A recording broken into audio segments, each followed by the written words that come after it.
Gueye ak ñeneen ci par leur nom yeneen prisonniers politiques yëpp yi fa nekk y compris Ousmane Sonko di leen wax rek ne mbir mi jeex na ba pare ñoom ñëpp dinañ am tawféex parce que li ñu waroon a liggéey nañ ko ba pare donc liy ñëw muy ñëw di. c'est-à-dire lan moo nekk di ñëw. liy ñëw mooy ñoom mënuñu on peut pas maintenir un détenu politique en prison c'est impossible un détenu politique on le libère toujours loolu dafa am timing dafa am contexte bu mu laaj pour ñoom ñu recouvrer leur liberté te contexte boobu ñu ngi ci fi mu nekk nii donc loolu yàggatul li ci kanam rawul bët ba noppi may jaale quand même la centaine de personnes froidement tuées durant les événements de juin et même au-delà à partir de 2021 ñi nga xam ni daanu nañ ñëpp les martyrs ñu ngi jaale seen i mbokk di leen massawu di leen promettre ni que justice incha allah sera faite. ok laataa loolu na nga tey li nga war a def ngeen ko. est-ce à dire on va vers la libération des détenus politiques. mais tout à fait. comme ñan. Ousmane Sonko il sera très bientôt libéré. Très bientôt j'ai même pas dit bientôt très bientôt libéré parce que on peut pas le maintenir dans les liens de la détention loolu mënutoon la nekk politiquement c'est intenable et à sa suite ñeneen ñi ils vont recouvrer leur liberté parce que loolu mooy yoon loolu mooy ci li war Sénégal war a jëm donc loolu c'est inéluctable donc may très bientôt ça veut dire que les discussions sont avancées. Je parle de libération je parle pas de discussion gis nga fi mu nekk nii damay dalal xelu ñëpp ci ne Ousmane Sonko léegi mu am tawféex loolu moom c'est incontournable mënut a ñàkk yeneen détenus yi politiques yi aussi ñoo ciy topp xam nga ñun on nous avait arrêté en 2021 avant les événements man Guy Assane Diouf et les Abbas Fall les Birame Souleye et bien d'autres qui sont moins connus que nous mais il y a eu la pression de la rue et il y a eu un accord boo xam ne le premier point c'était la libération des détenus parce qu'il y avait une pression populaire il y a actuellement aussi cette même pression populaire sur les tenants du pouvoir pour que nit ñi recouvrer seen ay droits parce que dafa am ñoo xam ni dañ leen arrêter emprisonner leen illégalement quelqu'un qui dit j'espère qu'ils n'ont pas tué mon frère Fadilou Keïta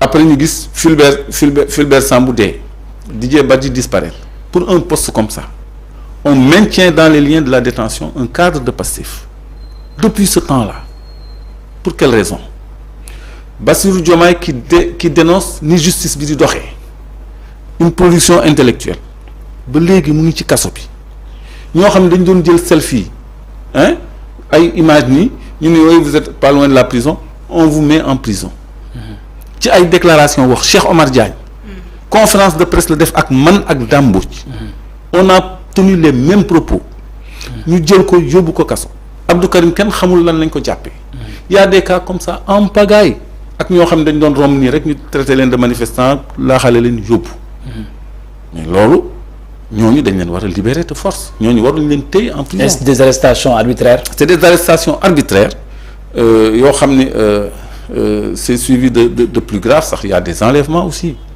Comme là. À Kër Massar.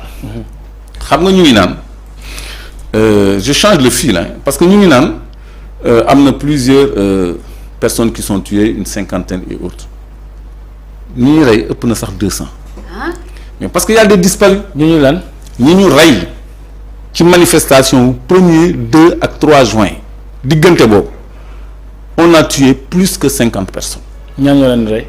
mais on a vu tous des images de nervis yoo xam ne seeni 4x4 ay pick-up en file indienne ñu ngi déparé siège u APR vous avez vu ça ou non vous avez vu ça vous avez vu ça. Bien sûr on a vu les images. mais il faut le dire il faut l'avouer tout le monde a vu ça ñooñu ñu gis leen avec des armes ñu tirer ci population yi gis nañ leen police ñu rabaissé ko di ko defloo conférence de presse pour muy wax loo xam ne kenn gëmu ko France 24 teggi loolu suñu police nationale war na def une communication pour protéger ay nit ñuy def ay exactions à ses côtés. Ces pick-up là bi ñu defee seen sale besogne ba pare on les a filmés au siège de Dakar Dem Dikk. C'est pas des gens de Pastef qui gèrent Dakar Dem Dikk. Alors on ne peut arrêter aucun véhicule, aucun nervi, personne. Te ko publier un poste on t'arrête. Des gens qui tuent comme ça. Ça c'est un document boo xam ne c'est un recueil de toutes les exactions qui ont été commises. Je crois que ci beneen contexte dañ ko exploiter. Il y a tous les morts. Il y a les certificats de genre de mort. Il y a pas d'autopsie. Il y a les images, il y a les vidéos. Il y a les rapports médicaux. Il y a tout ce qu'il faut savoir. te loolu dafa confirmer le rapport du département d'État américain sur les droits de l'homme au Sénégal de 2022 bi ni toutes ces exécutions sommaires qui étaient commises en 2021 ont été commises par le gouvernement ou en son nom loolu mooy conclusion bi exactions commises par le gouvernement ou en son nom ay exécutions sommaires ay tortures gis ngeen Pape Ablaye Touré ni nga ko def ci lan lañ ko teg ça c'est pas des détenus, c'est à la gendarmerie que ça s'est passé. On a vu les images.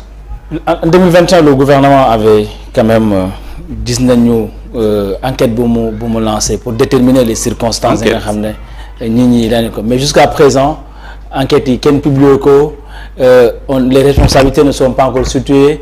Vous parlez encore que manifestation weesu il y a plus de presque 200 morts. Est-ce que vous y croyez à une issue pour que famille nga xam ne ñàkk nañu am nañu ci ay victimes ñu mën a soulager au moins. Je me reprends. J'ai dit à l'attention de ces victimes-là que justice leur sera rendue. Quand am naa ci yaakaar après 2024. C'est dans quelques mois, 4 mois. Donc exaction yi may wax ni en 2021 il n'y a pas eu d'enquête amul enquête donc fi ma doon jëm sànq may évoqué loolu en disant qu'il y a en effet plus de 200 morts au lieu de 50 c'est parce qu'à côté de ces morts-là il y a des disparitions. Kër Massar dañuy gis ay pick-up ñëw dugg ci kër yi di jël ay boy yóbbu dootoo leen gis et ces gens-là ils doivent faire des témoignages. On a pris beaucoup de jeunes chez eux dañuy dugg ci kër ñoo xam ne dañu présenter carte professionnelle du ñu am benn identification jël ay nit dugal leen ci ay pick-up embarqué et on a vu les pick-up d'où ils venaient donc yooyu yëpp nag lu ñu war a leeral la Sénégal moo tax document bii c'est déjà un pas. Le rapport du département américain sur les droits de l'homme au Sénégal dafa accuser nommément l'État du Sénégal boo ko exploité woon nañ ko te kenn rechigné wul ci loolu donc léegi on n'attend pas de ce gouvernement une enquête pour leeral lii on n'attend pas de cette justice actuelle que Bassirou Diomaye avait critiqué ñu tëj ko ci kaso bi que mu leeral loo xam ne day fay mettre mal à l'aise ce gouvernement leeral le gouvernement prochain qui viendra après février 2024. Oui, mais ce document-là gis nañu également l'un des avocats d'Ousmane Sonko ak ñi mu àndal ñoo ngi ci liggéey pour saisir la Cour pénale internationale. Est-ce que ce document yow mi nga xam ne def nga ko ak sa ñi nga àndal est-ce que da nga koy jëbal pour moom avocat boobu mu ajouté ko ci dossier bi ou bien dossier bi lay sukkandiku pour mun a àggali procédure bi. Non dossier bi mu ngi Cour pénale internationale ba pare. kooku ñu ngi xool les voies et moyens d'en connaître léegi ñun justice bi ñuy réclamer mooy justice interne fii parce que fii dafa am ay koñ-koñaan yoo xam ne dañ fa rey ay nit seen mbokk ñi leen rey ñu ngi fii ci dëkk bi kon du ñu xaar ay cour de justice de la Haye pour régler loolu bu fekkee ni yow xam nga leen. mais bien sûr tout seen lépp consigné ci rapport y a un travail lu la tere nga dem porter plainte pour mais xam nga il y a une plainte au niveau de la Cour pénale internationale loolu ñëpp xam nañ ko il y a des familles moi je peux sortir des documents qui ont porté plainte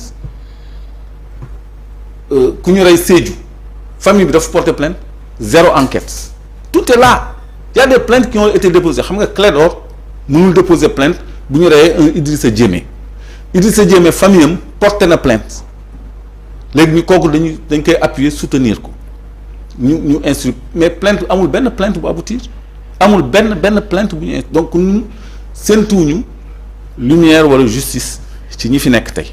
waaw mais da nga togg ba événement yi lépp set nga door a ñëwaat ñu bëri jàpp ni da nga dawoon dem lakkatu.